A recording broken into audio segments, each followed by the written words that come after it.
ये खबर पारुल यूनिवर्सिटी द्वारा प्रस्तुत की गई है।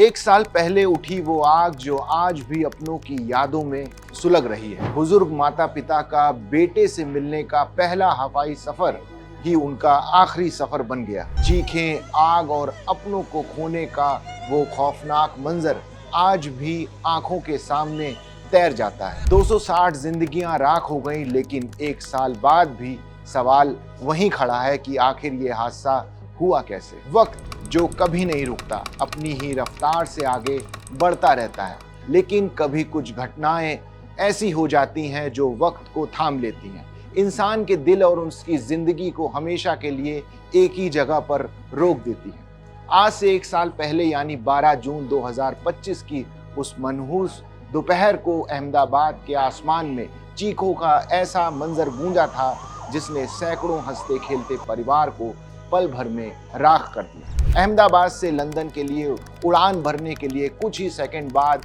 एयर इंडिया का बोइंग 787 ड्रीमलाइनर विमान दुर्घटनाग्रस्त हो गया। इस हादसे में चालक दल के 12 सदस्यों समेत 241 यात्रियों और जमीन पर मौजूद 19 लोगों को मिलाकर कुल 260 मासूमों की जान चली गई। आज उस खौफनाक हादसे की पहली बरसी है, लेकिन अपनों को खोने के जख्म आज भी उतने ही हरे हैं। मलबा हट चुका है, एम्बुलेंस के सायरन शांत हो चुके हैं, लेकिन अपनों को खोने वाले परिवारों की रुलाई आज भी वैसी ही है। उनकी आंखों में आज भी आंसू बहाते हुए सिस्टम से सिर्फ एक ही सवाल पूछ रहे हैं कि आखिर हमारे अपनों का कसूर क्या था। और एक साल बाद भी इंसाफ की वो रिपोर्ट कहां अधर में लटकी है। नमस्कार, मेरा नाम है अंशुल शर्मा और आप देख रहे हैं दैनिक जागरण। आज हम इस हादसे की खबर नहीं बल्कि इसके पीछे छिपे उस अधूरे सच और अपनों को खोने वाले परिवारों के उस कभी ना खत्म होने वाले दर्द की दास्तां बयां करेंगे। पिछले साल आज ही के दिन अहमदाबाद एयरपोर्ट से एक विमान ने उड़ान भरी थी। यात्रियों की आंखों में अपनों से मिलने के सपने थे, लेकिन किसी को नहीं पता था कि कुछ ही सेकंड में मौत उन्हें अपने आगोश में ले लेगी। विमान क्रैश हुआ और एक जोरदार धमाके के साथ सब कुछ खत्म हो गया। आज जब इस हादसे को पूरा एक साल बीत चुका है, तब भी सबसे बड़ा सवाल यही है कि ये भयानक हादसा आखिर हुआ कैसे। इस दर्दनाक हादसे की जांच भारत का विमान दुर्घटना जांच ब्यूरो और अमेरिकी सुरक्षा एजेंसियां मिलकर कर रही हैं, लेकिन एक साल बाद भी अंतिम रिपोर्ट सामने नहीं आ सकी। सूत्रों के मुताबिक विमान के इंजन का विश्लेषण अमेरिका में अभी तक नहीं हो पाया। जीई एयरस्पेस द्वारा बनाए गए इस इंजन को भारतीय अधिकारी जांच के लिए अमेरिका भेज चुके हैं। हालांकि अंतर्राष्ट्रीय नियमों के मुताबिक किसी भी विमान हादसे की अंतिम रिपोर्ट एक साल के भीतर आ जानी चाहिए, लेकिन यहाँ पीड़ित परिवार आज भी सच जानने के लिए तरस रहे हैं। शुरुआती जांच रिपोर्ट में यह सामने आया था कि उड़ान भरने के तुरंत बाद विमान के इंजन का ईंधन नियंत्रित स्विच रन से कट ऑफ मोड पर चला गया था, जिससे दोनों इंजनों को ईंधन की सप्लाई बंद हो गई। कुछ विदेशी विशेषज्ञों ने इसे पायलट की मानवीय चूक बताया था, लेकिन इंडियन पायलट संघ ने इन दावों को पूरी तरह खारिज कर दिया था। पायलट संघ का कहना है कि विमान निर्माता कंपनी बोइंग की जवाबदेही तय होनी चाहिए। फेडरेशन ऑफ इंडियन पायलट्स के अध्यक्ष कैप्टन CS रंधावा ने इस पूरी जांच पर सवाल उठाते हुए इसकी न्यायिक जांच कराने की मांग की। तंत्र के इन दावों के बीच सच आज भी कहीं दबा हुआ है और न्याय की आस धुंधली होती जा रही है। ये कहानी सिर्फ आंकड़ों की नहीं है, ये कहानी है उन टूटे हुए सपनों की जो इस मलबे के साथ राख हो गए। खेड़ा के रहने वाले एक बुजुर्ग दंपति रजनीकांत भाई और पुष्पाबेन दर्जी की दास्तान सुनकर किसी भी आंखों में आंसू आ जाएंगे। उन्होंने जीवन भर कड़ा संघर्ष किया, पेट काटकर अपने बेटे को पढ़ाया और उसे डॉक्टर बनाया। उनका बेटा उसी मेडिकल नेटवर्क कैंपस में पढ़ा था जहां ये विमान क्रैश हुआ। डॉक्टर बनने के बाद बेटा ब्रिटेन चला गया और वहां सेटल हो गया।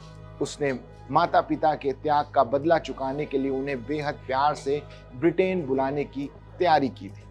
रजनीकांत भाई और पुष्पाबेन ने कभी अहमदाबाद से बाहर कदम नहीं रखा था। ये उनकी जिंदगी का पहला हवाई सफर था जो उनके बेटे के पास पहुंचने का जरिया बनने वाला था, लेकिन नियति को कुछ और ही मंजूर था। विमान हॉस्टल कॉम्प्लेक्स पर गिरा और उनका पहला सफर ही आखिरी सफर बन गया। हादसे की बरसी पर उनके भाई प्रमोद भाई फूट फूट कर रो रहे थे। उन्होंने बताया कि पूरा परिवार पूरी तरह से बिखर चुका है। जिस बेटे ने माता पिता के स्वागत के लिए वहां कैब से लेकर हर छोटी व्यवस्था की थी, आज वो अपनी जिंदगी के सबसे बड़े अकेलेपन से जूझ रहा। इस भयानक हादसे में सिर्फ एक व्यक्ति चमत्कारिक रूप से जिंदा बचा था।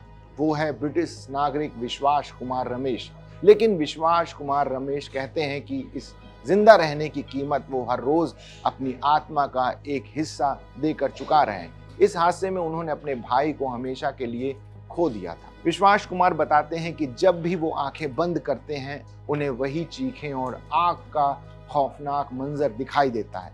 वो आज भी गहरे मानसिक आघात से गुजर रहे हैं। उनका दर्द बयां करता है कि जीने की तड़प से ज्यादा खौफनाक उस मंजर की यादें हैं। उनका कहना है कि पीड़ितों को सिर्फ 3 चीजें चाहिए: ईमानदारी, पारदर्शिता और उनके सवालों के जवाब। एयर इंडिया और टाटा समूह के मुताबिक हादसे के 96% पीड़ित परिवारों को 25 लाख रुपए की अंतरिम मुआवजा राशि दी जा चुकी है। बाकी बचे 4% मामले कागजों की कमी या पारिवारिक विवाद के कारण अटके हुए हैं। जमीन पर घायल हुए 94% लोगों को भी मुआवजा मिल चुका है। लेकिन विश्वास कुमार और अहमदाबाद के अजय परमार जैसे सर्वाइवर्स आज भी अधूरे मुआवजे, मानसिक आघात और सामाजिक उपेक्षा के कारण बेहद कठिन जीवन जीने को मजबूर है। विश्वास कुमार ने बताया कि ब्रिटिश नागरिक होने के बावजूद उन्हें किसी भी प्रकार की कोई मदद नहीं मिली। ये हकीकत दर्शाती है कि पैसा कभी भी अपनों को खोने का जख्म नहीं भर सकता। आज इस हादसे की पहली बरसी पर दर्द और दुख का माहौल हर जगह है। एयर इंडिया के कर्मचारियों ने आज अपने सभी कार्यस्थलों, मुख्यालय दिल्ली, मुंबई, अहमदाबाद और लंदन के एयरपोर्ट्स पर 2 मिनट का मौन रखकर मृतकों को भावपूर्ण श्रद्धांजलि दी। वहीं दूसरी तरफ फेडरेशन ऑफ इंडियन पायलट्स के अध्यक्ष CS रंधावा ने सरकार से अपील की है कि आधी अधूरी अंतरिम रिपोर्ट जारी न की जाए, क्योंकि इससे सिर्फ गलतफहमियां और अटकलें पैदा होंगी। इस विमान हादसे ने सैकड़ों परिवारों से उनके हंसते खेलते अपनों को छीन लिया। कोई माता पिता अपने बेटे से मिलने जा रहा था तो कोई अपने पूरे भविष्य के सपने बुन रहा था।